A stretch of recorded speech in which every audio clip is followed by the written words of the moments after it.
It is time now for Fantasy Insurance presented by Geico. So we continue to focus our insurance efforts at the quarterback spot with so many teams on a bye this week. So Fabs, for people looking to kind of bolster their lineup this week at the quarterback spot, where should they go? Marcus Mariota, who is probably one of the 4 or 5 biggest pickups off the waiver wire this week. 2 weeks in a row, 20-plus fantasy points, including a game against my beloved Dallas Cowboys where he just ripped us. And see, it seems like that offense now is starting to click on all cylinders under Matt LaFleur, so it's a good matchup. You got the Colts, who gave up 20 points to Blake Bortles last week, and with 6 teams on a bye, I think Mariota's definitely a streamable option. All right, we were talking about Lamar Jackson, so Akbar, I guess that's your guy, right? Yeah, I think this is a great fantasy insurance. Look, I know a lot of people may not be confident in him as and I put in air quotes, as a quarterback, and they think he still needs to develop. But look, there's no doubt about it that his athleticism is probably one of the marquee points,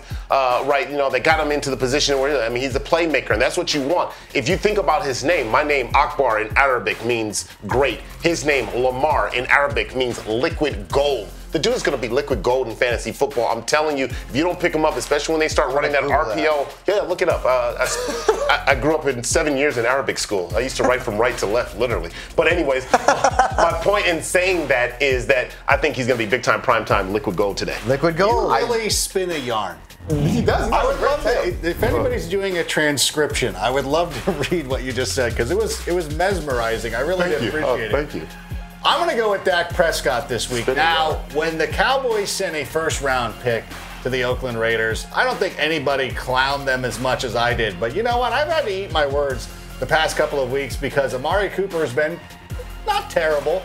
But what he's done is made Ezekiel Elliott, who was already pretty good, much better. But also Dak Prescott. Over the last 2 weeks, Dak Prescott has completed 70% of his passes. His passer rating is up over 100. As a matter of fact, if you compared it to some of the bigger names like Ben Roethlisberger and Andrew Luck and Aaron Rodgers, he's actually exceeding them over the last couple of weeks, at least as far as the passer rating is concerned. And then you look at the matchup against the Atlanta Falcons. They've allowed 21 passing touchdowns this season. That's the second most this year, or the second highest total this year, and I really look for him to get after it. Plus, he gives you some running option as well. He's had a rushing touchdown in 3 of his last 4, so this is a pretty good option for me.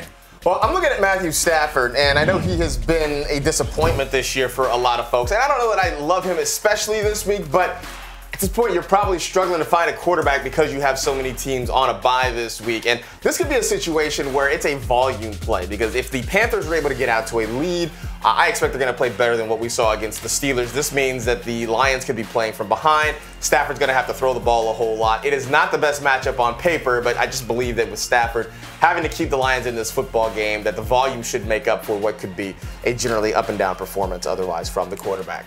That was Fantasy Insurance presented by Geico.